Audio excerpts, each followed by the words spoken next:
All right. Let's just make sure before we start the show officially that we have feed going into YouTube. Yep. Looks like we're good.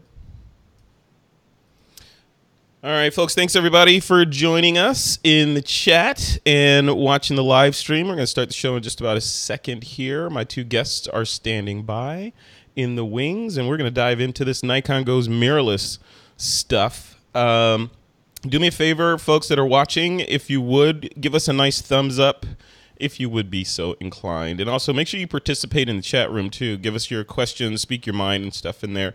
I don't think Chris Berry, our normal community manager, is going to be in there because we're on a non-standard night, of course.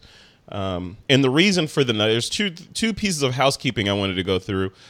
Normally we do TWiP this time on Wednesday night. I pushed it to Thursday night because last night we had the Nikon announcement at 9 p.m., which was convenient for folks on the other side of the planet where Nikon is, but not so much here. And also DJI did an announcement this morning. Or was it this morning or yesterday morning? Anyway, recently. So I wanted to make sure we covered that as well. And then thirdly, the other piece of housekeeping is I had originally scheduled a plagiarism and sort of copy wrongs episode for TWiP 530. I was going to combine the two and do sort of a gear roundup and then also the copyright thing together. But there's so much stuff that happened. There's so much gear. All this stuff happened. I figured let's just do all the gear in one show and talk about it. Bring on a couple Nikon guys, and they can tell us the real deal and how they thought about it. And then we'll push off the plagiarism stuff to next week because you know what? Copycats and plagiarists aren't going anywhere. They'll be here next week too. So we can drag those folks through the mud a week from today, which is what we're gonna do. So. Anyway, yes, who's in the chat room? So AM Scrub saying, yes, I changed my streaming and screaming location. Yep, lots of stuff is changing, which I will talk about on This Week in Photo a little bit later. And I'm going to mute this tab here, and then we'll get started with the show. Give me 1 second here, guys, and then we'll start rocking this puppy. Okay, here we go. All right, we're starting the show now. Hey, folks, welcome back to another episode of This Week in Photo. I am your host, Frederick Van Johnson. Today on the show, we're going to be talking about Nikon. We've been dragging Nikon through the mud and talking negative about them for years now about their lack of action in the mirrorless space. Well, they finally put their mirror where their mouth is or remove their mirror from where their mouth is and launched a mirrorless camera, actually two mirrorless cameras and a couple of other things that we're going to talk about. So to dive into this stuff, I don't feel like I'm qualified to sort of talk about Nikon because I don't use that brand anymore. I used to on a daily basis. Now I shoot Lumix and some other things. But I brought on two folks that make a living and shoot Nikon every single day. So I wanted to go straight to the horse's mouth, or I don't know, maybe the pony's mouth, and get their thoughts on this. So joining me on the show to talk about this is my good friend and frequent TWiP Pro member, Mr. Troy Miller. What's going on, Troy? Hey, how are you? I'm excited. There's all this good news, all these new toys I need to save up for. This is cool. I know. They're just taking all our money away. This is like this week in spending your check. Yeah, but I got stuff for sale now. I know. Look at you trying to help Troy upgrade his stuff and buy his old stuff, right? Well, welcome to the show, man. It's good to have you on. Thank you. All right. Also on the show, my other good friend. Who are you? Who is this guy? Who's this other guy in the show? Yeah, I'm always watching you two do stuff. I get to be on now. Yeah, I know. Tim Ingles in the house, my good buddy. Shaved his beard so he looks about 50 years younger now. So, yeah, look at that. What's going on, Tim? What's going on in your world, man? Frederick, nice to see you, my ex-neighbor. How are you? I'm doing good. Yeah, it's little tired from watching the keynote last night and then up early to watch the other one. Yeah, I didn't catch the other one because I was up so late watching the first one, but that's the perfect segue I want to talk about was that keynote. Now, I went in with too high of expectations. So I went in thinking this is going to be amazing. You know, Nikon has had literally 20 years to fine tune this presentation, release an amazing piece of hardware. All eyes are on Nikon. All of their peers, competitors, all these other companies are watching them. Everybody wants to see what Nikon is going to do in mirrorless. And that presentation felt like it was from 1985, or it was boring. It had all this marketing speak in there, and we're reinventing mirrorless, and the future of light is here, and all this stuff. And they came out in suits. I'm like, what the heck is going on? Troy Miller, I'm going to start with you because you are a Nikon head. I want to give you a chance to defend Nikon. What did you think about the keynote? Was it all that I'm saying? I didn't watch it. I didn't watch it because you know what? It's all about the gear for me. I don't care about the engineers. I don't care about the presentation. I just want to know when I put the camera in my hand, is it going to do what I need it to do? Oh, yeah. So, and quite honestly, I didn't even think about watching it. You didn't even consider it? See, I put it on my calendar. I was like, I got to watch it. I watched pieces of it, in interviews, and I went through a bunch of blogs and read a bunch of stuff. So I did that, Yeah. No, I missed you didn't that. watch it, so you're unqualified. Tim Engel, you're qualified. You were in the boat with me. You lost REM sleep because of Nikon. What did you think of the keynote? Well, I was just thinking, could they have asked somebody from Apple to come over and show them how to do a presentation? No, they didn't even need that. They could have just got on Google and watched one and did that. Right? I mean, and then these long pieces between with showing all kinds of designs on a wall that meant nothing, and sitting around waiting for the next person to come out, and then she comes out with a folder to read off of. I'm like, wow.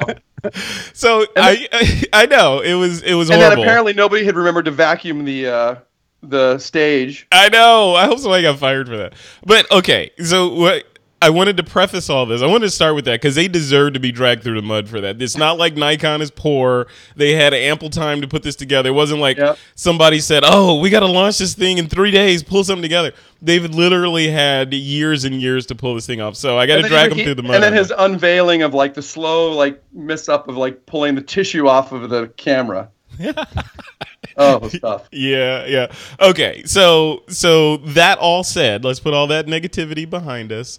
Okay. The cameras they launched, the Z6 and Z7 mirrorless cameras, some top line specs are, I have my notes are behind this window, but you guys can tell us what they are. But it's a brand new mirrorless camera, shoots 4K video, has an articulated but not fully articulated LCD screen on it. It is 48 megapixels, I want to say. I think it's 48 megapixels for the 45.7. Okay, 45.7 megapixels. It is weather sealed, whatever that means. I'm still not sure what weather sealing means because it means different things to all different people, and there's no standard for weather sealing. So that could also be marketing hyperbole. But it seems to be an amazing camera. Plus that lens, you guys saw that lens, the Noct 0.98 f 0.95 or 98 0.95. Yeah, but it is a sub 1 lens that they launched to go along with this thing. Tim Engel, I'm gonna throw it to you first. Give me your top line impressions when you saw it, notwithstanding the quality of the keynote and all that stuff that's behind us, but the hardware itself. As a Nikon shooter, were you impressed or kind of let down? I am a Nikon shooter and have never really worked with mirrorless cameras, so I don't have a background in knowing the tech of the mirrorless stuff. I was super impressed with the features that I saw. When he mentioned the f-stop on that, I was like, wait, what did you just say? You're like, that's a typo. That's a typo. Yeah, like 0.09. Wait a minute, how is that? And I want him to go back to that, so I had to wait for that to come back up again. But and you mentioned the megapixels, and I think it's right in a sweet spot of megapixels even. Mm-hmm. At 45 is a great spot. Even at 24, I mean, 24 is a great spot to be in on that stuff. So I was super impressed with that. Only thing that was a question mark in my head was there was one card slot, which was surprising. Right. Yeah, and we talked about that on TWiP PRO a little bit, or a lot today. We had a nice little thread going on about that. And where I fall in on the the lack of dual card slot issue with the new Nikons is, so what? I mean, I get it, so I get, and I have 2 card slots on my Panasonic G9s. And I use one to record RAW plus JPEG and the other one to record video. So I know which card to pull out, and it has whatever. Some people use them for backing up and that sort of thing. But up until relatively recently, 2 dual card slots was a luxury. Right? I mean, and no one really complained that much about them, but one of the members, Stephen Sharf in TWiP PRO, mentioned that, now the bar for these cameras is set to dual card slots, so you can't really go back. I don't know. But we can talk about that a little bit. But go ahead, Tim. And I use my second card slot probably 5% of the times. 5%? Yeah. Yeah, so... Well, for me, shooting weddings, I won't use a camera without dual card slots. Just, it's not going to happen. I've had cards fail. Come on, that's a definitive sort of like. No, it's true. You would you would turn down a wedding if somebody said, you can shoot my wedding and we'll pay you $40,000, but you got to use this camera that has 1 card slot. Well, if they gave it to me, then it's on them, but it's not going to be on me. Yeah. I've had dual card slots since the day I started shooting weddings. Well, actually, the D1X and the D1H didn't have dual card slots. Those came in later, like the D2X and stuff, I think, of the D3. But since then, I mean, I've had CF cards fail. Yeah. I'll be in the middle of a shoot. Actually, this last wedding that I had, I got an error message, and it had to be one of my cards. And you pull 2 cards out, you put 2 cards back in. When I went to go read one of the cards, it had some bad files. Mm-hmm. So, the cards are getting better, but I won't trust myself at a wedding with a single card slot. A second camera maybe. But I would say though, I and that's fine, but I feel like people like you, and maybe I'm wrong, but people like you are outliers. Like you grind through your cards, right? It's like somebody like a hiker or somebody that is running marathons and practicing and running miles and miles every day, saying I need these kinds of shoes because they let me get an extra mile out, whereas everyone else is walking around and wearing the same shoes they were wearing 3 years ago or 2 years ago. Whatever. Yeah, I mean, I wear cards out. I wear lenses out. I mean, a lens for me lasts like 4 or 5 years. At the end of that, I replace it anyway because it's loose and sloppy, even if it's been rebuilt by Nikon. It's just, they get a lot of really heavy use. I don't put lens caps on any of my stuff. I name my gear, there you go. My bag. You don't care about your stuff. I do care. I take care of it. It's a tool. Exactly. It's gotta work. So folks that are watching, this guy just said, I don't put lens caps on my stuff. It's a tool, but yet he has a shelf behind him with for sale stuff on it. It's my Sony stuff. It's my secondary stuff. But you mentioned weather sealing, and according to Nikon, the weather sealing of the new Z series is as good as the D850. And I've stood in pouring rain and photographed with my D5 and my D850. I mean, dripping, soaking wet, minus the strobe. Mm-hmm. And I'll do it any day of the week. So if it's that good, that's impressive. So yeah. Whatever that standard is. Well, give me so jumping over to you. I gave Tim a chance, but give me your top line thoughts of this. I mean, as a wedding shooter, you're shooting weddings almost every weekend. You're surviving from the revenue that comes from that camera, from that tool. Does this new camera make you want to switch gears and jump over to mirrorless? It makes me want to add this mirrorless. I mean, look, replace your Sony. Yeah, definitely replace my Sony. Okay. Because I have a much bigger selection of glass with my Nikon, and it doesn't make sense to duplicate everything. But because I have the Sony, I've got a series of lenses for the Sony that I like to use.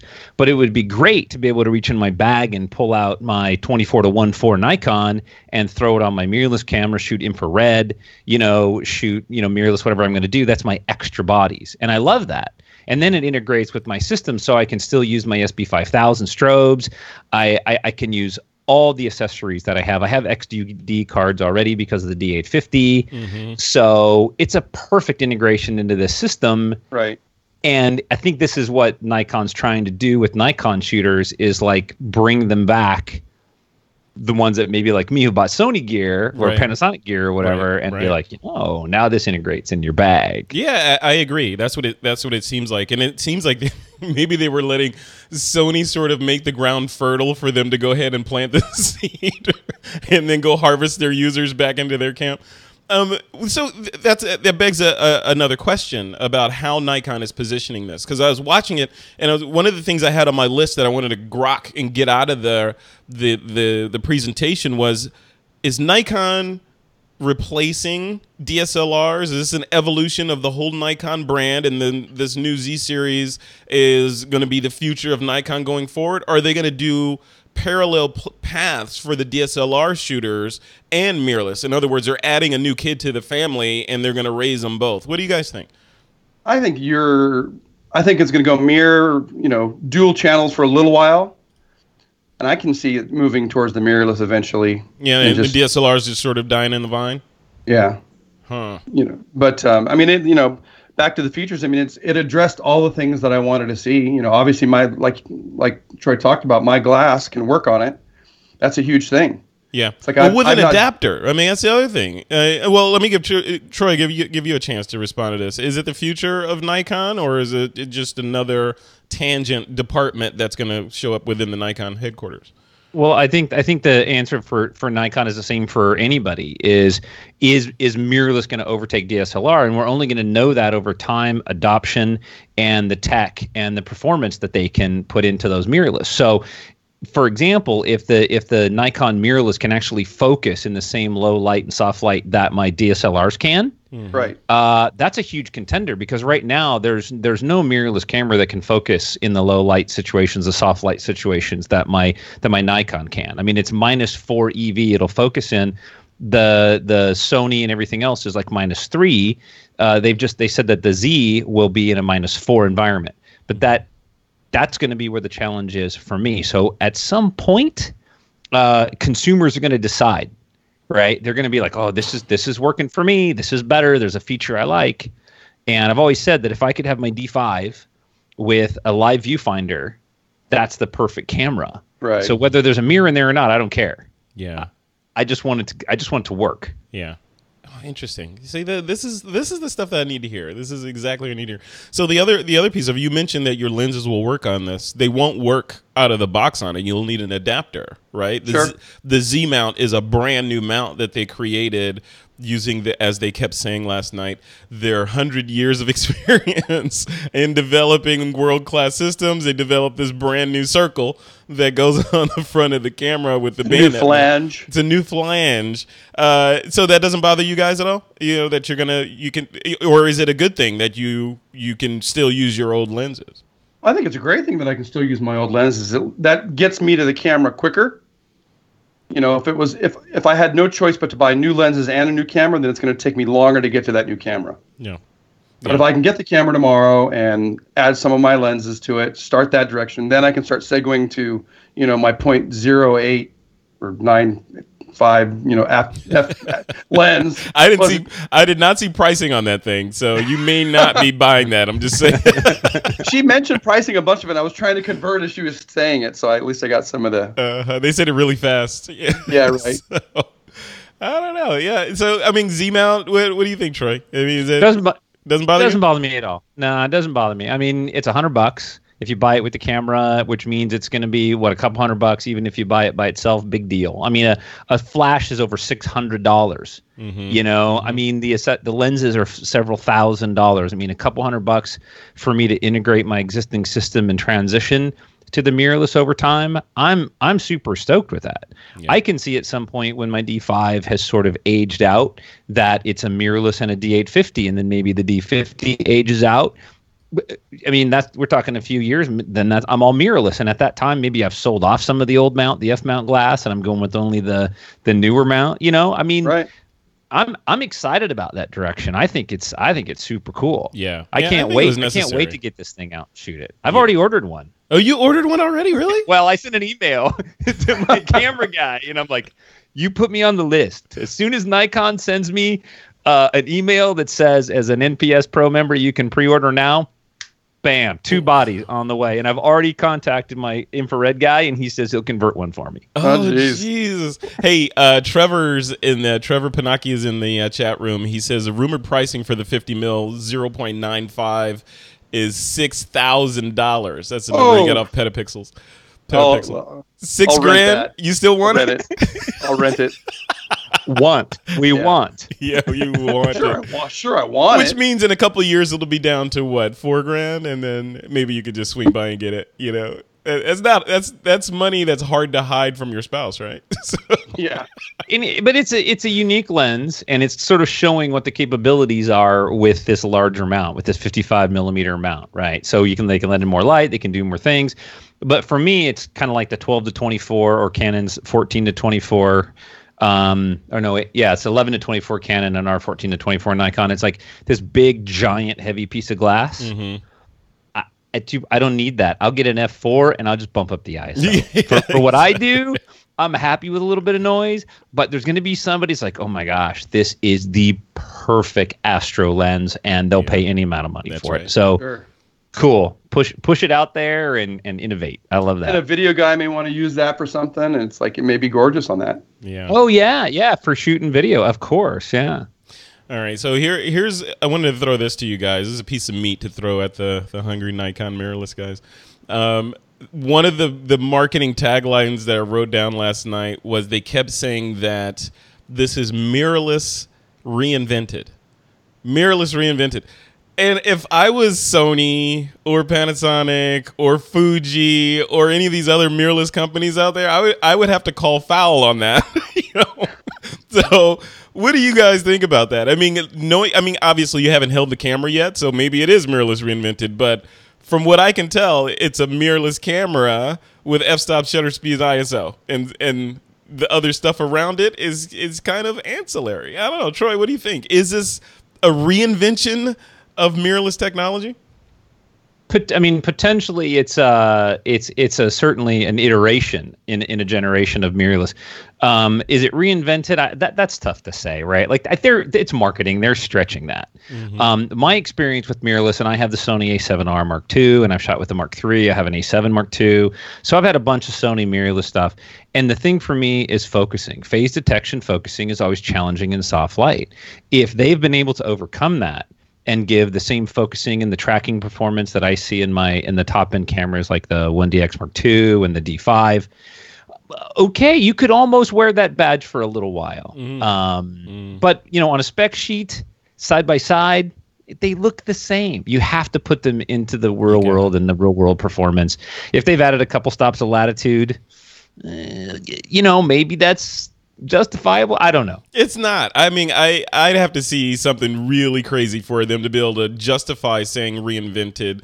At best, they could say mirrorless vastly improved or better, but reinvented. I mean, come on. I don't know, Tim. What about you? I mean, I don't think the claim of reinvention is super easy to have. It's like I think that they could be an evolution of mirrorless.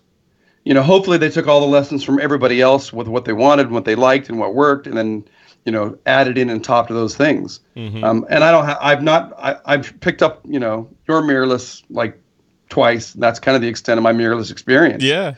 But and the one thing that's kept me from going again is back to glass and even just learning a new system. So the idea now that I have the same Nikon menus, I understand how that stuff works, is going to make that adoption a lot easier. Mm-hmm. And they talk about, the other interesting thing I thought was 5 stops of stabilization in it. In body? Well, that's not new. That's not a reinvention. Yeah, it's for me.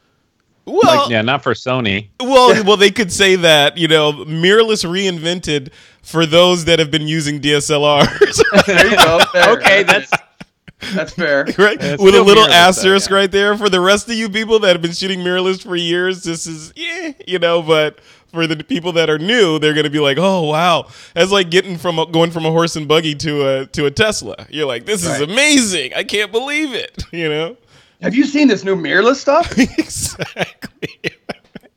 Yeah. I don't know if you heard this, but mirrorless is. There's no mirror in my camera now. Yeah. So that I had to cry foul on that when I saw that, and they were saying at the top of the presentation. And anytime I hear that kind of stuff, it automatically ruffles my feathers. Like, this is the best thing ever, or reinvention of this, or this is the future of X. That always puts me on guard, and I don't believe anything you say after that.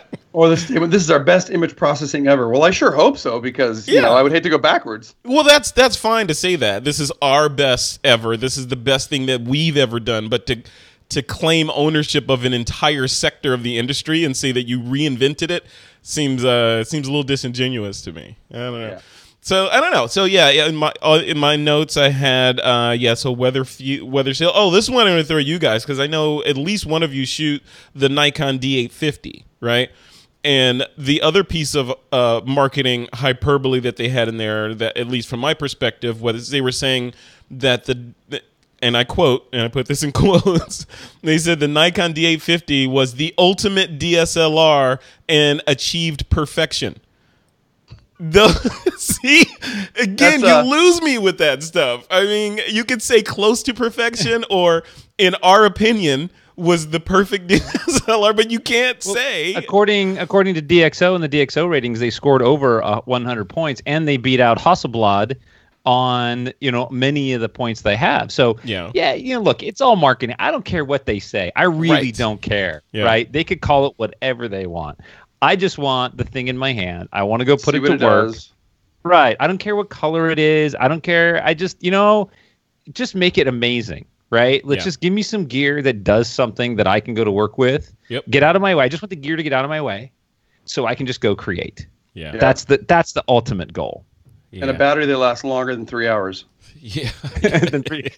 Well, for the Sony shooters, we've been used to that for a long time. Until the A7R III, we've had some pretty poor battery performance. So that's not going to be a huge bump for me. So yeah, it's interesting. But I just want to go back and reiterate that I'm really excited about this camera, and I'm really happy that Nikon finally released this thing. And again, we haven't touched it, but it looks like it doesn't suck, and it looks like it is going to light a fire under the competition, which is the whole idea, right? So, and from what I'm hearing from both of you guys, who are professional Nikon shooters who shoot high-end Nikon gear, you're buying this thing, right? So if you guys are a sample size, then Nikon has something on their hands. So then the question then becomes, is Nikon back in the game now? Because we've been dragging them through the mud on TWiP for years, saying, "Hey, when are you going to do this? It's too little, too late. Come on, Sony's, just getting fat and happy on the refugees from Nikon." And now is Nikon now another 300-pound gorilla that's back in the game? I am at a spot right now, like this month, where I'm analyzing what I'm doing with my systems. Mm-hmm. If they had not come out with this, I might be looking at other directions, because my 810 is about done. My D4 has already been refurbished once and is about done again. Mm-hmm. My glass, my 24-70 is getting sloppy. My 85 I wore out, so I'm at a place where I could jump. And so this definitely keeps me in a place where I'm interested in sticking around. Yeah, and seeing what happens. So this new entrant into the mirrorless space means that your path of selection of a new mirrorless body doesn't start with Sony as the most obvious full frame choice, or the only full frame choice right now. Now you will go to Nikon. Is that? I'll stick around and see how this plays out. Now I'm more interested in staying with Nikon still. Yeah. And you as well, Troy. You're going to stay in the family because you can now, or would you go to Sony because they're more mature in the space? I've had Sony for almost 5 years, and it has never met my expectations as a wedding set. Landscapes, portraits, things like that, but it's not wedding gear for me. It can't. But why is that? Is it because of the operating system, because of the low light focusing, or the low light? Yeah, the low light focusing, the menu access, the functionality. It's clumsy. I mean, it's like anything. Once you learn it, then it's second nature. I'm pretty good with it. I'm not as familiar with it as I am with my Nikon, but really what it comes down to for me is its ability to nail focus and take a shot predictably every time in soft light. And I just need to qualify that, because I always get somebody that comes back to me and goes, "Oh yeah, but I shoot sports and it's fine." But you're probably shooting sports in good light, right? Mm-hmm. Like I'm talking soft light, strobes, laser beams, things I do at weddings. So I'm being very backlit stuff. yeah, backlit stuff. It won't grab it. So that's always been a struggle for me.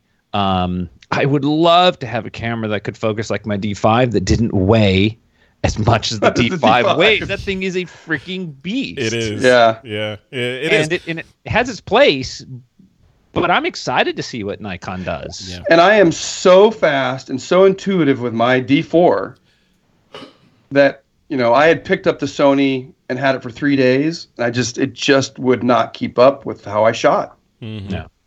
Yeah. So if this can come close to that and be that like an extension of my arm, that's awesome. Yeah, I mean, in their presentation, they went out of their way to say, and I expected this as well, that they're continuing the DSLR plus mirrorless line, but like, you know, folks in the chat room were saying, no, you're not. Maybe it may take a couple of years, but my opinion would be over time, the DSLRs are going to go the way of the SLR, right? And just sort of fade to nothing, and mirrorless will be what everyone is competing on. Which, I mean, and it makes sense, right? Or will you guys for some reason miss the mirror? Like, Troy, would you miss the mirror if No, I'm not going to miss any of that stuff. Look, it really, for me, and I think Tim would agree, it comes down to function.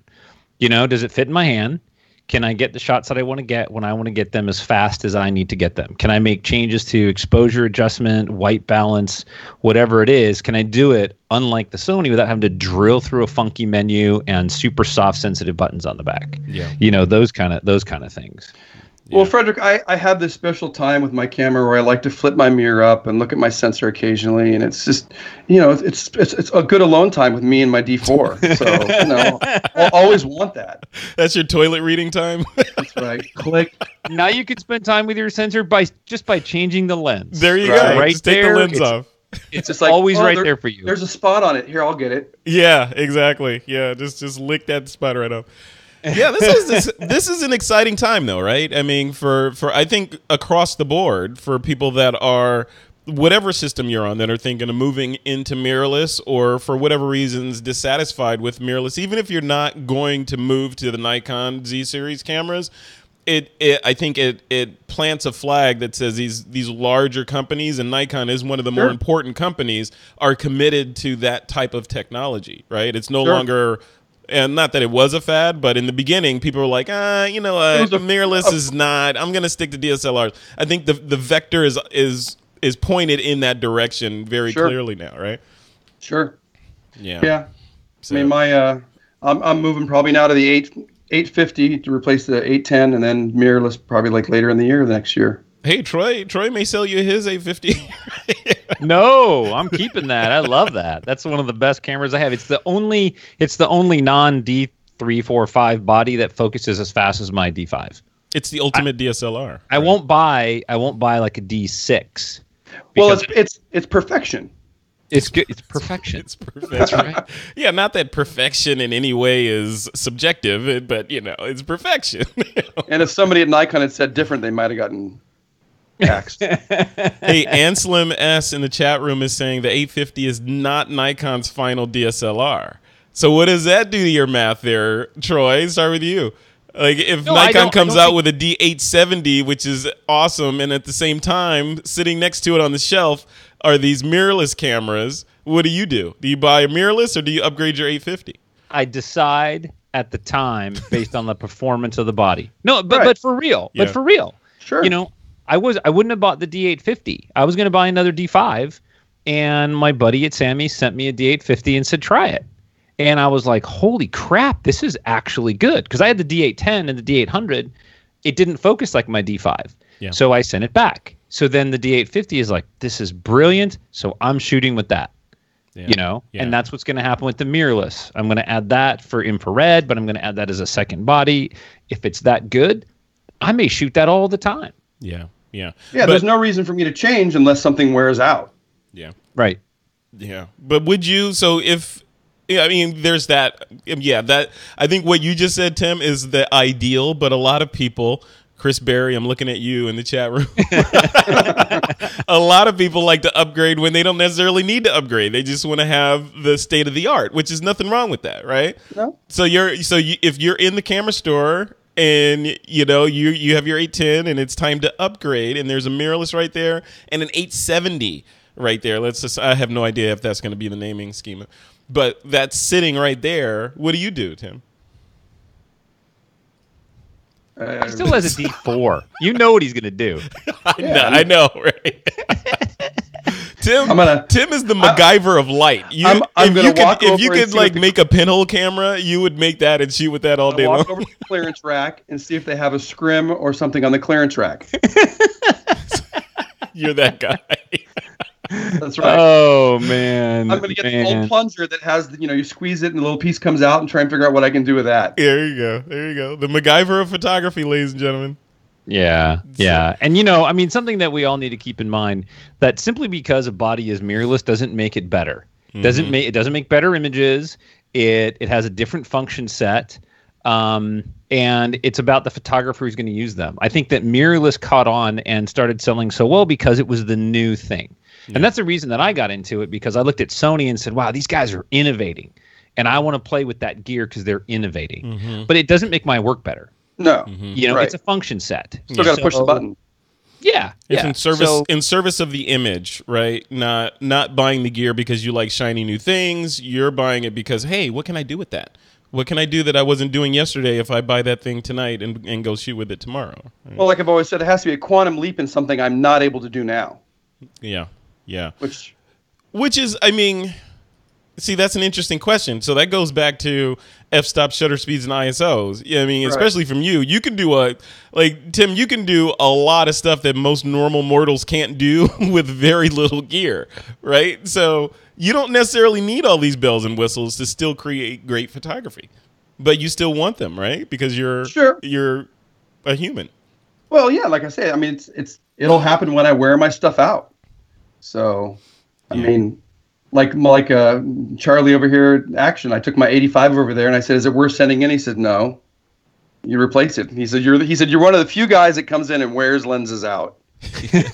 I just replaced my Nikon 8514 with the Sigma Art Series 8514 because I wore it out. Right. And for the second time, I wasn't going to send it to Nikon and have another $500 bill to rebuild the lens.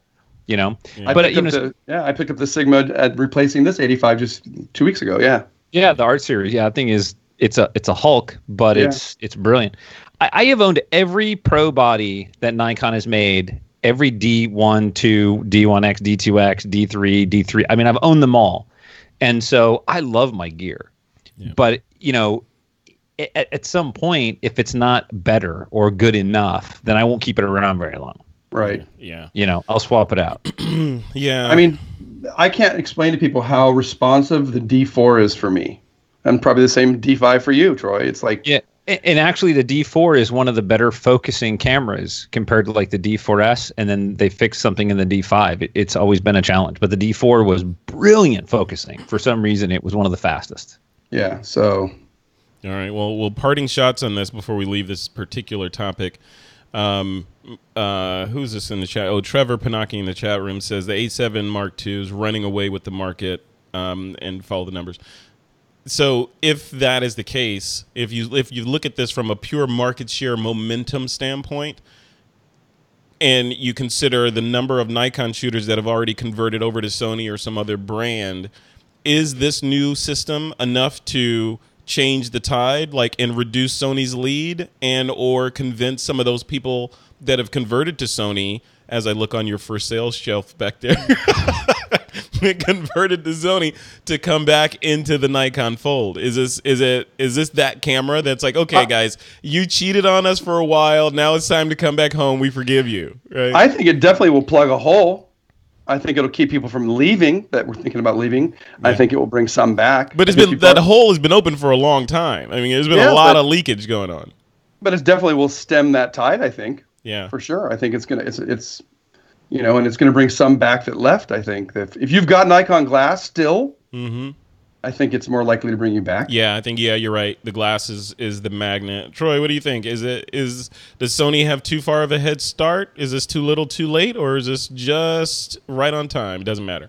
No, I don't think they have too far of a head start. I mean, the adoption of the A7R Mark III is lower than Sony would like. I mean, I read a report today that says that the D850 is still outselling the A7R Mark III. I don't know that to be sure. I talking to my buddy at Sammy's, he's telling me that they're not moving A7R Mark IIIs as fast as they would like. Yeah. So maybe they're saturated. I don't know. I don't have that information. Yeah. But I do know from the shooter side that we, the photographers, we're always looking at gear.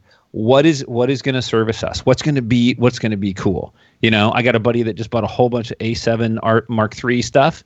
He freaking loves it, and he'll never move away from that because it suits him well. Mm-hmm. For me, I've got a bunch of Nikon glass. This fits that niche for me.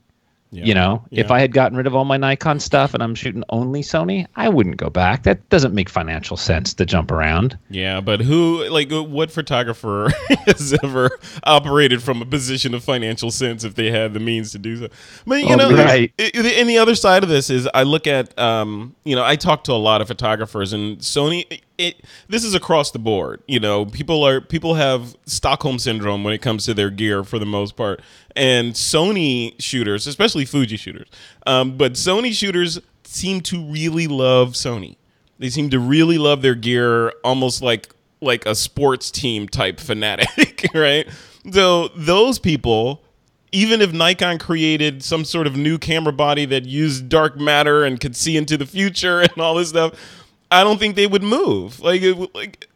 So that's why that was the pretense of the question around, does Sony have too much forward momentum, and have they created too many fanboys in order for Nikon, even if you were a previous Nikon shooter, to come in and and gain significant market share? I don't know. Do you guys? I mean, do you see that as well? I mean, the Sony. Troy, you're a Sony shooter. I mean, you talk very highly about your Sony cameras, right? Oh, yeah. Imagine if that was your only camera body. Would you be able to move to something else and be tempted to come back or move over to a Nikon body? No, because they're not that much better. None of the cameras are that much better, right? And excluding the Micro Four Thirds, and we won't go into that. But I mean, if you put all these cameras, you line them all up from the Canon 1DX Mark II through the D5 to the A7R Mark III to the the new. They're literally they're all so close. It's just about functionality, little things, right? Mm-hmm. Like I'm at Mono Lake, A7R Mark III. I can't focus in low light by the moon, but I can with my Nikon. My Nikon can almost see in the dark. I can see through 13 stops of neutral density filters and focus. That's a plus for me, right? But I'm not going to jump ship just because another manufacturer came out with another camera. Yeah, it doesn't make sense. Or if you went into a camera store and a disingenuous camera store operator pushed you into a brand that you weren't particularly suited for, like you go somewhere and they're like, you know what, you need to be on this new Nikon. I don't care why you came in here, you need to be on this new Nikon, right? And if you're not informed and you haven't been following TWiP in this conversation, you might move into that new Nikon. But how does the video market react? Because those guys love getting old lenses. Yeah, that they can do stuff with. Yeah, that's true. And now you have this whole body of Nikon glass that you can go to get used that's pretty cheap and put on there. Yeah, that is very true. That is very true. Yeah, people do that now. I mean, Fuji shooters do that. You get, the old Voigtlander glass or whatever and adapt it and put it on your Sony or your Micro Four Thirds or your Fuji or whatever and go for it. So, yeah. So, again, this is Nikon moving into a space and getting capabilities that have been available for many, many years to photographers, artists, video shooters, etc. So, I don't know. This is exciting. For me, it's especially from a This Week in Photo punditry sort of let's talk about it standpoint, it's exciting finally. But like someone in the chat room said, Canon. Right. What's going on now? It's crickets. What's happening?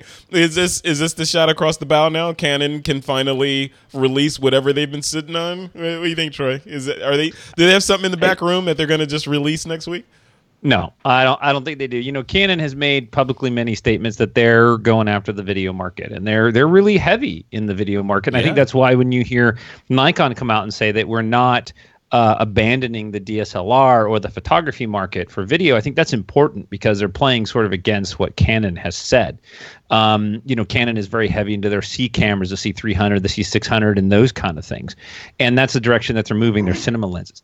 Mm-hmm. I think that Canon is going to have to look at market share. And I think that's what's happening with Nikon. I don't think that if Sony had made such a big dent in the market that that Nikon would even make a mirrorless camera. Mm-hmm. They would be happy with their market share if it suited them, right? Yep. This is just playing the odds. Like, everybody's buying blue marbles, so crap, I've got to develop blue marbles too, right? Yeah. I've got to get my share. Yeah. And Canon at some point is lagging, and they've been lagging for years.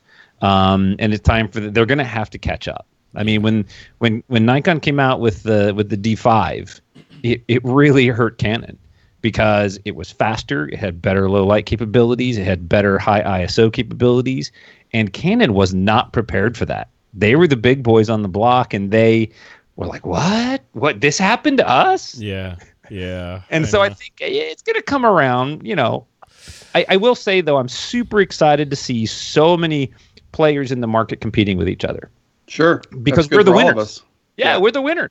Yep. Yeah, that's right. Consumers are the winners, provided you're the first world winners. Because people in other countries, we're talking about these $6,000 lenses. They're like, really? Come on.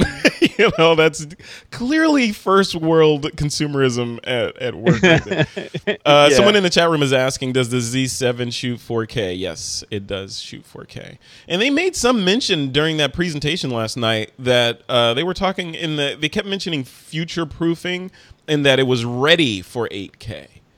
Or I didn't know if they said, they weren't clear about it. They said a software thing. Yeah, I don't know, but I think maybe it was around the mount, because the mount is large enough to support sensors that will go up to 8K or something. But I don't know. They mentioned 8K, but they were very imprecise about what that meant. Yeah, the best part of that presentation, speaking of video, was the guy's video with the stop motion and the... No, I disagree. I think the best part of that presentation was when it was over. Oh. Because the website, that presentation needs to be taken off the website, because the website is beautiful and it is what I would expect from Nikon. It is. That presentation, though, needs to be yanked off of that. It's not good. They should have Frederick do the presentation. No, I couldn't do it, but they could have someone, I could guide it, but I wouldn't I wouldn't be on stage. I mean, come on. Don't get me back to the beginning of the show, but a guy in a pinstripe suit or whatever over there holding a brand new mirrorless body. I mean, come on. Put a geeky, scruffy adventure photographer up there, that's going to put this thing through its paces, or that has already done that, and have them talk to it. Yeah. Yeah, there's been like 20 bloggers that I've watched that sounds like they could have done a better job, right? Yeah. But it is what it is. It is. So I've beat that nail. That nail is now firmly in the board. I've beat it enough. So yeah, when it comes to gear, for anybody that's looking to buy new gear, I always tell them, go to the camera store, put the bodies on the counter, grab the ones that are there in front of you, whichever one feels best in your hand. That's the gear you go with. Yeah. None of it matters. Was that your methodology in high school when you were dating? Yes, that was it. That's how you picked your girlfriends? That's awesome. Yep. It doesn't. Yeah, it does. You can't recover from that. Don't even try. I told you. I always got those zingers. I've got some gear for sale, right? All right, guys. I want to switch gears and move off of Nikon and talk about the other announcement that happened, the other big one, and that was from DJI, the leader in the drone space. So they released two new drones, or announced two new drones, the DJI Mavic 2 and the Mavic 2 Zoom, with Hasselblad glass on them. And now, see, those folks know how to do a keynote. Right? So they know how to do an announcement. They know how to make product videos now. In the beginning, they didn't. Now they do. They got it nailed, or they hired the right company to do them. And when you started out this morning, I said, yes, thank you. Yeah. Well, somebody on the show right now, I'm not sure who it is, Tim, but I know it's not you, but someone on the show right now lost a drone in a tree not too long ago. Not me. so you were reading my notes, because in my notes right here it says Omni sensors. Yay! Yes, less tree crashes. That's exactly what I was going to bring up. That's one of the biggest features of this, and it was obvious. Much like the lack of dual card slots on the Z series cameras, the lack of omnidirectional object avoidance sensors on the old Mavic, which is now old, my Mavic, was obvious. It's an obvious omission. Now they've added that to the new Mavic. Now, does this make you guys want to jump off the fence and go get it? Yes. Wait, what? Yep. Was that yep? Yep? Yep. Yeah. Okay, yeah. I know, me too. It makes me want to sell my old Mavic and go get the new one. Some of the features of the new one, higher resolution 1-inch sensor on this new camera, so beautiful. And you look at their product videos. Obviously, they're shot by insanely talented people that know what they're doing. But 1-inch sensor, Hasselblad glass that they co-created with DJI. Well, they bought them, so yeah. Yeah. Why not, right? Yeah. Right, yeah. And they would. Oh, did they? They did buy them. That's right. Yeah. I forgot about that. Yeah, they did. That's so crazy. This world is Do your research, insane. Frederick. Come on. This world is so much. There's so much inbreeding in this industry. I can't keep up. I can't keep up. Yeah, better total range on the sensors, and I mean, that the Mavic did some amazing things, and they're improving on that. I'm in. Yeah. I mean, the whole thing's exciting. One of the cool things that I love about DJI is they continue to push that software forward, like with they added, I forget what they named the feature. Hyperlapse? No, yeah, they did add a hyperlapse. Yeah, that's what I'm talking about. They added that Alfred Hitchcock effect. Oh, where it zooms and it keeps the person the same size as it goes back. Yeah, so it changes the perspective, so I'm zooming in on Troy, but I'm moving away from Troy at the same time. Yeah. So everything but Troy is changing in the scene. That you could doing that from a drone, and they added HDR, like true HDR, where it will merge and shoot. Yeah, those are crazy. And did it say 8 kilometer range? So this thing is 8 kilometer. I believe it was 8 kilometer range, either 8 or 11, but it was a range that is well outside of the United States FAA guidelines in terms of this thing must remain within your line of sight. So. Yeah, 8 kilometers, you're probably not going to see something that's gray and about as big as half a shoebox, right? So, but yeah, it's crazy. I'm excited about that. Which one? So you guys say you're going to buy one. There's two. There's the Mavic Pro 2, or the Mavic 2, and the Mavic 2 Zoom. Which one has you excited the most? Troy? The Mavic 2. I don't need the zoom. Yeah, I think the 2. I want resolution. Yeah, you want the resolution. You get the zoom, I'll get the 2, and then we have both of them. Yeah. Because mine kind of flies like this when it hovers now, since it's been repaired after falling out of a tree. So I have a reason for a new one, right? So yeah, you absolutely do have a reason for it. So one of the questions I want to throw out there is we haven't seen a refresh on the Inspire line from DJI in quite a while. Are they doing kind of what Apple did with, they decided, what, these desktops are okay. We're still going to create them and support them and make money from them. But these phones, dude, this is where all the money's coming in. And this is what made us $1 trillion company. Is DJI doing the same thing in terms of like, oh, you know what, we're going to push the Inspire line up to Hollywood and not really market it to consumers? But Mavic is where, Mavic Pro, Mavic Air, that's where all the money is. What do you guys think? Is that? I think that's a true statement. Yeah, I think it's that consumer level drone is where the money's at. Yeah. For sure. Yeah, I agree. Like Chris Berry. Yeah. Chris Berry's in the chat room. His already shipped. Oh, that's funny.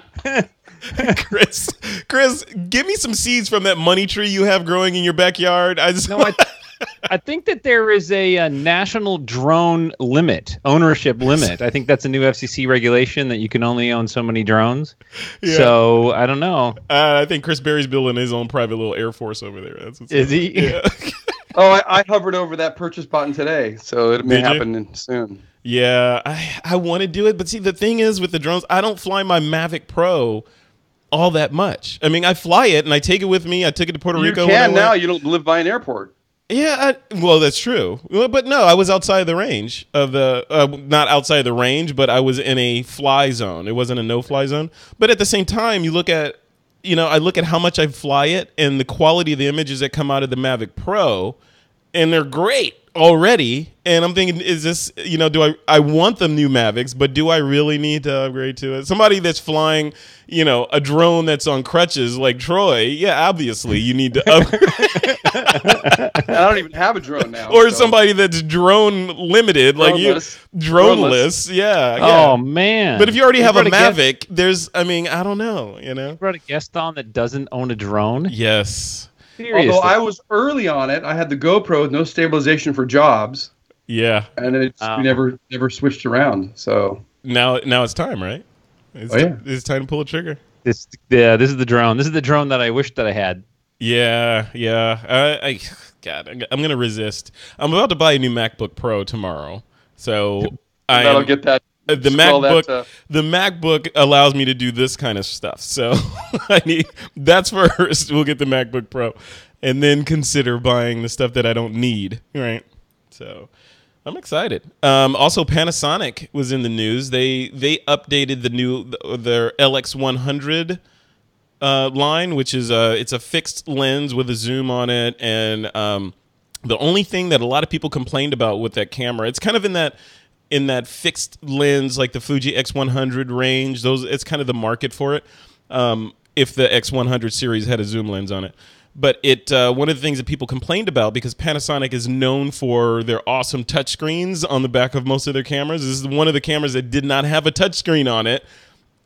You know, so people are like, okay, where's that at? So the new LX100 2. See, easy naming nomenclature. The 2 now has a touchscreen on it and some other bells and whistles. But we'll link to all that stuff in the show notes for this episode. And Troy and Tim got quiet. Yeah, exactly. Crickets. Talking Panasonic, yeah. Crickets. You guys don't understand. You'll come around. The other thing is, before we move on to the next segment, is Troy, and I guess this is specifically for you because I know you love this software to death, and that's Lightroom updated to the next version. What it is? So they went to Lightroom Classic CC to version 7.5. You know, because I feel bad about it. I did not dive into it. I did not install it, even though I'm a cloud member. But I've made the conscious decision, influenced by you, Mr. Miller, to give Capture One a try. So good. I'm going to give Capture One a try and see how that goes. Tim, you're on Lightroom, right? I was going to say still Lightroom. on Lightroom. No, I Capture One probably is in the future in the next probably 60 days. Yeah.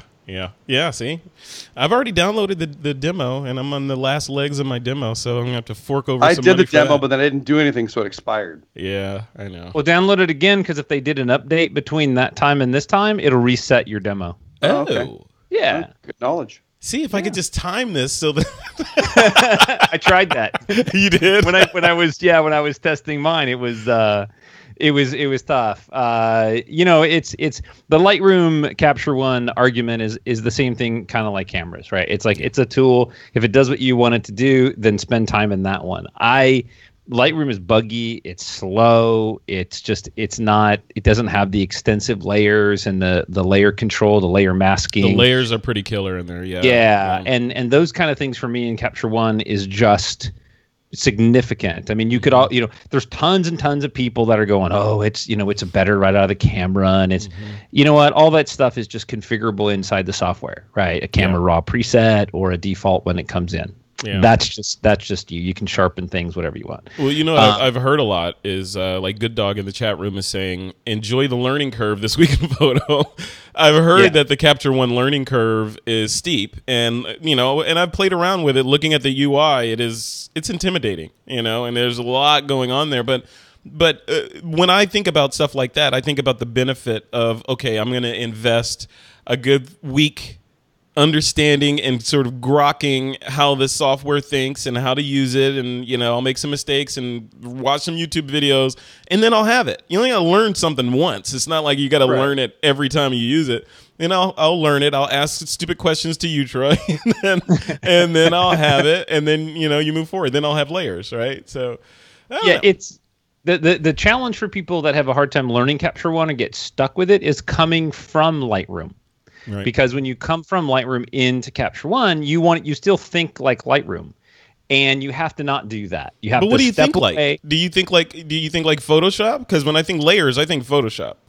No, it's just, it's like how you deal with highlights. In Capture One, there is an HDR panel with a highlight recovery slider. In Lightroom, you pull down the highlights or the whites. It doesn't work that way in Capture One. You could do it in a histogram. Like in a levels or in curves, but it doesn't have that same slider functionality. Yeah. So, and then color selection and the way it does a layer, it feels different than Lightroom. Yeah. So you just kind of got to like, okay, not going to do this the way I think Lightroom should do it. I'm going to just do it the way, Capture One does it. Yeah. Yeah. Yeah. And that's why there's a ton of tutorials out there on it, and I've been sort of binge watching, some tutorials that I found, some that Stephen Scharf, one of our TWiP Pro members, recommended. There's some videos out there on that, as well as some on this camera that I'm going to talk about in a second in our next segment. But yeah, it's just like anything else. You got to learn it. But the exciting thing for me about Capture One is not so much that, hey, I'm going to use it because it's better than Lightroom or it's not buggy or whatever, because it's still software. Things are going to break. But it is that there is now viable and realistic competition for Adobe and Lightroom. And we know there's been all kinds of tools out there to do stuff for a while, but Capture One seems to be the first one that I've seen that is like, getting traction. Yeah, traction, and it feels like an adult version, like a grown-up professional version, because it is born of those phase one, right? I mean, it is born of that world of high-end commercial photography, dumbed down a little bit for us normal humans versus and it was around versus let me Lightroom. create some software and for consumers and not make it too smart so consumers don't complain about its complexity. It takes the other direction. Which is interesting. Yeah. And it was Capture One was around before Lightroom, so Lightroom versions 1, 2, and 3 were basic crap, super slow and clunky. And Capture One was around then, and everything has evolved. I love to see in this market, just like in the mirrorless DSLR market, that we have so much competition now, because with On1 RAW and Luminar stuff, and there's so many. I mean, it's nice to see that there's competition there now. Yeah. And it's going to force them. And I don't think that Lightroom is innovating fast enough. They're pushing too much focus towards their mobile apps, which, Lightroom CC, it's unfeasible for me to try to edit things via mobile. I can't upload a wedding 3500. Yeah, there's a disconnect there. Yeah. Yeah, there's a bit of a disconnect, and they're going for maybe a bigger market. And their updates, I'm always afraid. I'm always afraid to do the update. You got burned a couple months ago, didn't you, with one of those updates that kind of rewrote everything for you? I lost a bunch of presets because they converted them all to XMP files, because they have this new system now for dealing with their presets instead of, it's like, really? But Adobe's known for this, right? Adobe does this all the time. They take buttons away. They change the icons of the buttons or the functionality. Move them around, yeah. Yeah, like right now on Photoshop, it's like, what the hell? Layers don't work the same anymore. Like I can't grab items. If you have a layer images in your layers palette, you used to be able to select that layer and then just click anywhere on the image and drag that sucker around. Yeah. Not anymore. They changed that. It's like, dude. Yeah. This isn't like hobbyist software. Yeah. Yeah, like I say it's kind of, it's mission critical. It's like a car, right? You're like, "Oh, my wife's pregnant. I got to drive her to the hospital." Then you get in your car and they move they change the way that you start the car up. Or the brake is now over here now. You're like, "Oh, okay." Yeah. So, yeah. No, I hear you. But, the takeaway from a lot of this is that, software like Capture One or Luminar or, whatever, these are all tools, and they're in a constant, software means it's in a constant state of evolution and hopefully progress. And like that show we did a couple weeks ago, whether you like it or not, you're a beta tester, right? So, absolutely. You're beta testing, whether you like it or not, and you're paying to be a beta tester. So, enjoy it and suck it up and move forward. All right, guys, let's move on from this and talk about our picks of the week. So the picks of the week is a segment that that basically you guys, the guests, can recommend anything you want to the TWiP audience as long as it is somehow related to photography. It could be a tip, it could be a trick, it could be hardware, software, you know, a mindset, anything. A new mirrorless camera. A new mirrorless camera, a new drone, whatever you want to do. I'm going to let you go first, Tim, man. What's your pick of the week? So I posted in TWiP PRO 3 pictures a couple days ago with some gels, and I thought I would show and recommend those my were gel awesome pack. images, by the way. Those were were beautiful. great. So I use the Roscoe Photo Lighting Kit, which is a collection of... Hold it up. Hold it up so we can see it. Oh, sorry. Yeah, there you go. I feel like a record album. Yeah, it does look like an album. For folks that are listening to the audio podcast, Tim is holding up an old record album. It looks like, I don't know, Prince or something on there. But yeah, so the Roscoe color kit, and I have 2 of these exact kits that I keep because, you know, there's 1 color per kit. And I keep those in my bag, and they're little 12 by 12, I think, squares. And I use them all the time. Yeah. Gels, that's an awesome world. And I did an interview that's going to release soon. Did I release that interview? You released it already, yeah. Oh, yeah, with Jake, right? Yeah. Yeah, so that's out. Great Jake, interview. Yeah, Jake is an amazing commercial photographer, model gel photographer. master. He is the gel master, and you know the one little, not the one little trick about it. I don't want to oversimplify it, but one of the tricks of lighting with gels is to understand the color wheel, right? And understand that some colors cancel out other colors and change, and where they cancel out becomes white or neutral, which means anything where the flash doesn't touch becomes the color of the gel, right? Yeah.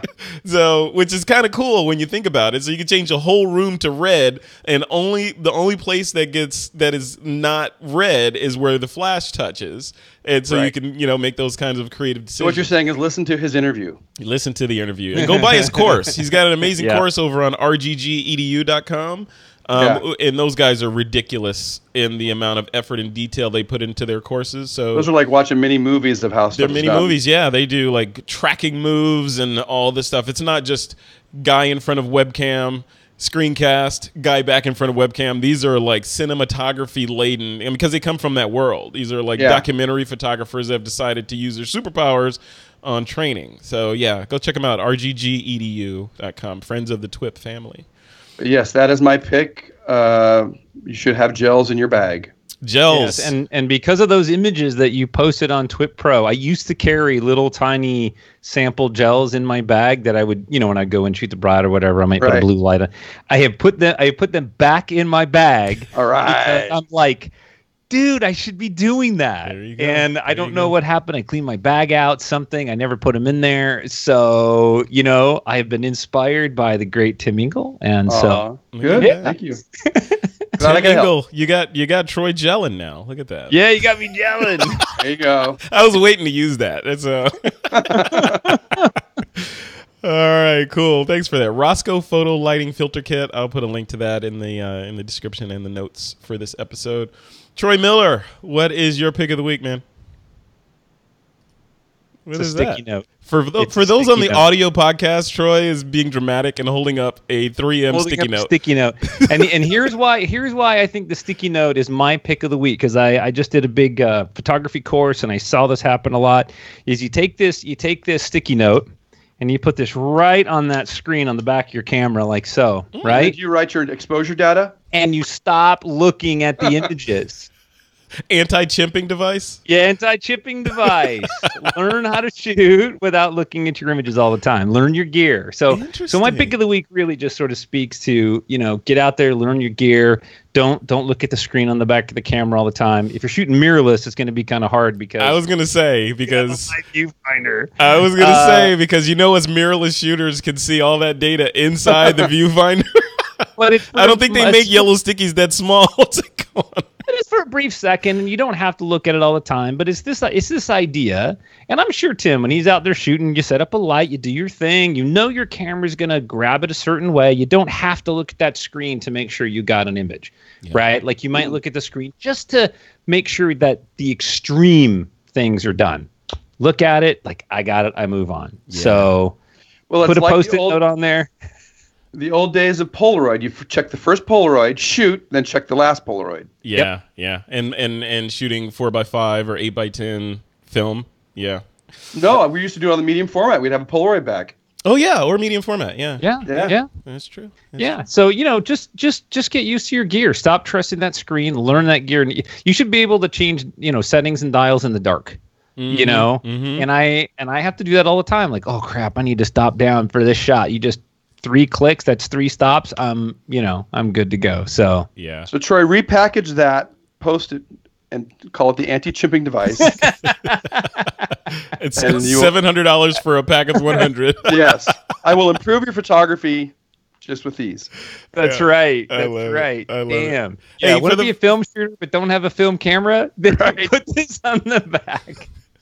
All right. Hey, I want a point of clarification for the folks. I mentioned that Jake course, the gel course. It is on rggedu.com, but his name is Jake Hicks. I just said Jake. It's because I know him. Jake Hicks. Just search for Jake Hicks, or go to his website. Just Google Jake Hicks, and you'll see his amazing photography. And I guarantee, if you watch that course or you look at some of his work and you shoot the kind of subject matter that he shoots, or even similar, you're going to be buying this Roscoe photo lighting kit. So you'll be gelling also. You'll be gelling. Yeah. You'll be gelling. Yeah. Gelling like Magellan. Frederick, that's another T-shirt idea for you. I be gelling? Be gelling. Be gelling. Just be gelling. There you go. Yeah, like be best. We'll do be gelling. Don't get me started on that. All right. I have a pick of the week this week. I normally don't have a pick of the week, but I have a pick of the week. I'm really excited about it. And it is this guy. So you guys know, I'm a Micro Four Thirds shooter, and I shoot. My current camera is a Lumix G9 from Panasonic. Love that camera. Did a review on it, and I went so far as to say it was the best camera that I've ever used. So, and I still stand by that so far. Perfection. I said that I've ever used. I didn't say that the best camera ever made by man.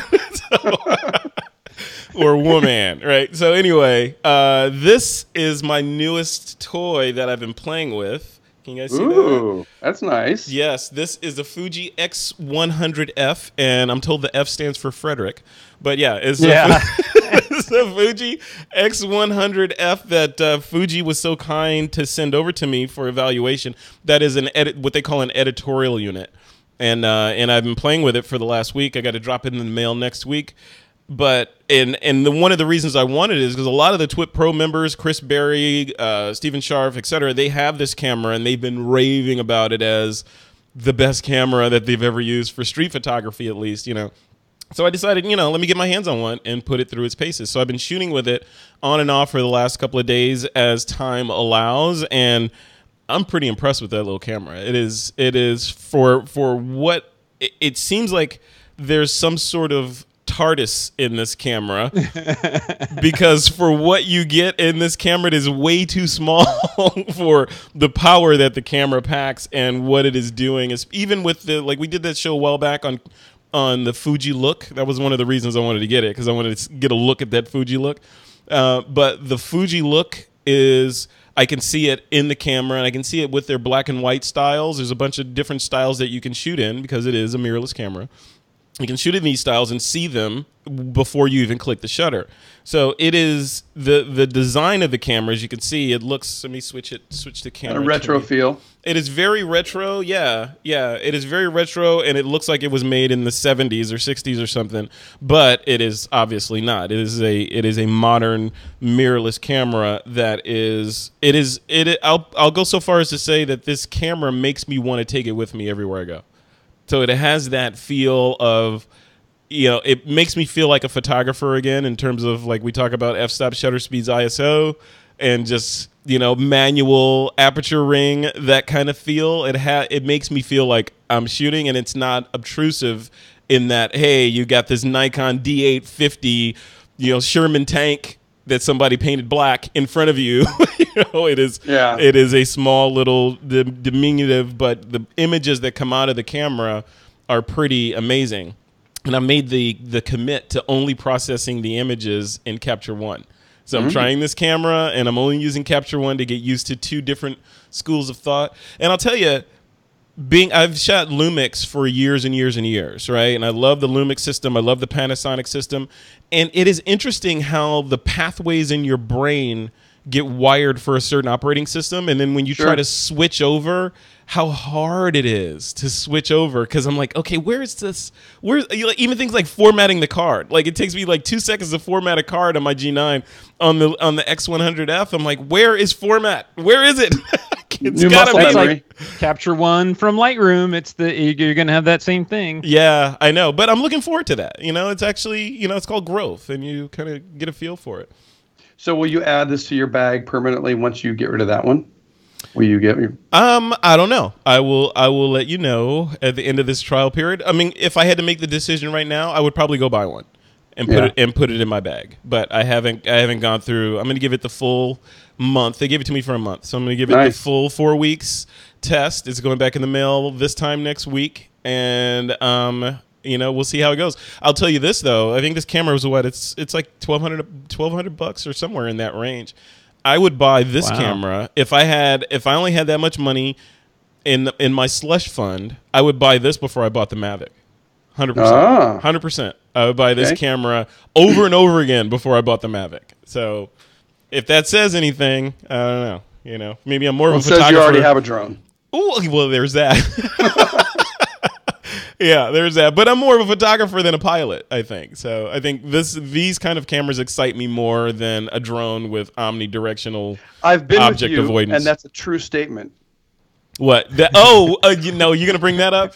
Really? Nope, that's all I'm saying. Okay, now that you brought it up, this was when what Tim is referring to is when I had first got my Phantom. It was a Phantom 3 Professional, and we were out somewhere in Sacramento flying that thing, and I wasn't quite adept at flying it yet. Let's just say that. And I decided to take it over water. Mistake number 1.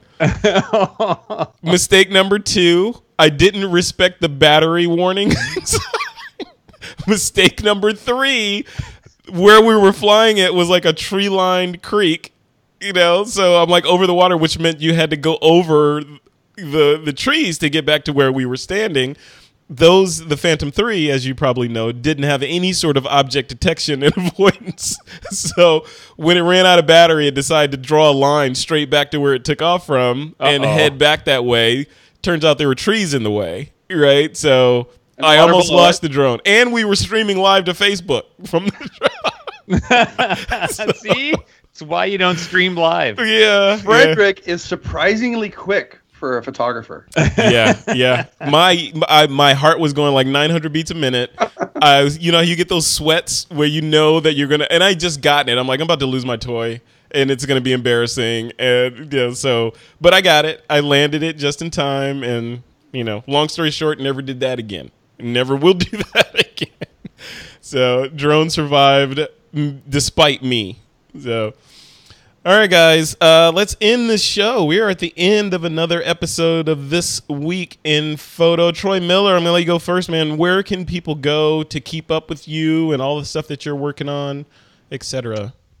You can talk to me regularly in the TWiP Pro community. I'm always there. Or you can just find me at spicyjello.com or on Instagram under spicyjello. There you go. That's it. Yeah. Spicy Jello. And you've got F64 coming up again, right? You're working on that? Yeah, we're working on one in February. I don't have dates confirmed yet, so I haven't booked it yet. So I'm a little hesitant to promote it, until I have a contract that says, "Hey, this is your weekend." Yeah. It's hard to put it out. But you have a list thing up at F64 Live where people can go get on the list to be notified, right? Yeah, this is true. Yep, that's right. This is what we call marketing, Troy Miller. Well, I set you up for that. I left that one for you, and then head over to F64 Live and sign up to be notified when Troy picks a spot for the conference. That's right, because Frederick is going to be there again. I will be there again. I want to come this time. Yeah. There you go. We got to have all the TWiP Pro family needs to be there. That's right. Yeah. Well, what Tim doesn't know, he's going to be an instructor. Oh, jeez. There you go. You know what I was saying? You need to go to Salvation Army, get a box full of random stuff, and put it on stage and give it to Tim and say, make art with that. photography. We did talk about that, Tim. We were actually talking about that. About we were going to put a pile of stuff up there and say, "All right, light with that." Yep. Yep. All right. Yep. All right. Or give you a Home Depot gift card. And let you go. That's too easy. No, that's way too easy. That is. I'm like, I could do that in a second. Yeah, exactly. That's cool. In fact, you probably did that earlier today, didn't you? Shoot with Home Depot stuff. Maybe. Costco. All right. Well, cool. Well, Tim, if people want to see your Home Depot work and all that, where should they go?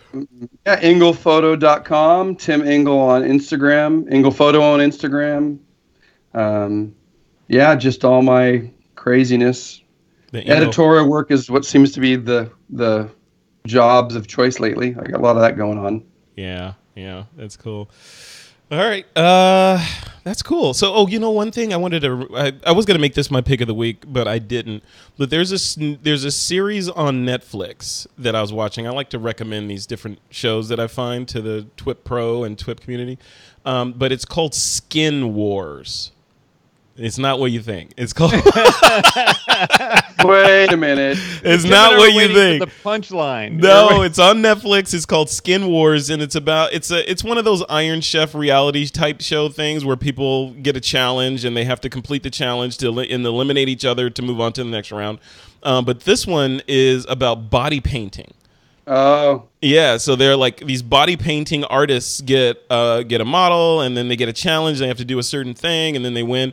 And it reminded me of Craig Colvin because Craig does some work like that. Photography. My old work like that too. Yeah. So absolutely watch that if you have Netflix. Yeah, go check it out. It's called Skin Wars. Easy to remember.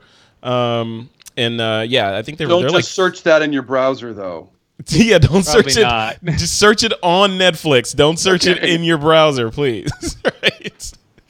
All right. Well, cool, guys. Well, thank you both for coming on. It's been a pleasure. And you know what? This is the last show I think I'm doing from this iMac 5K that I'm using right now. Oh. The next show that we record, I will be on my brand new 15-inch MacBook Pro. Knock on wood if I'm able to get it. So we'll see if that works. Folks that are watching and listening, to stay up to date on all things photography, just subscribe to our podcast. You can go over to thisweekinphoto.com/subscribe or subscribe here on YouTube if you're watching the live stream. We appreciate that. Also, if you haven't given us a thumbs up yet, please do that. That helps us in our ranking and ratings and helps more people discover our content. And also hit that little bell if you want to get notified when we announce a new stream that's coming up. On next week's show, as I mentioned at the top of this show, we're going to be diving into the topic of plagiarism and copy wrongs and other thievery that happens online from the standpoint of people that are stealing other people's pixels, their look and feel on their website, their style, all kinds of things. We're going to talk about that and some ways that you can safeguard against that, or is it even possible to safeguard against that? If people steal from you, do you just have to grin and take the high road and not do a show about it? Anyway, so that's it for this episode of This Week in Photo, folks. Thank you for joining us. It is time to take that lens cap off.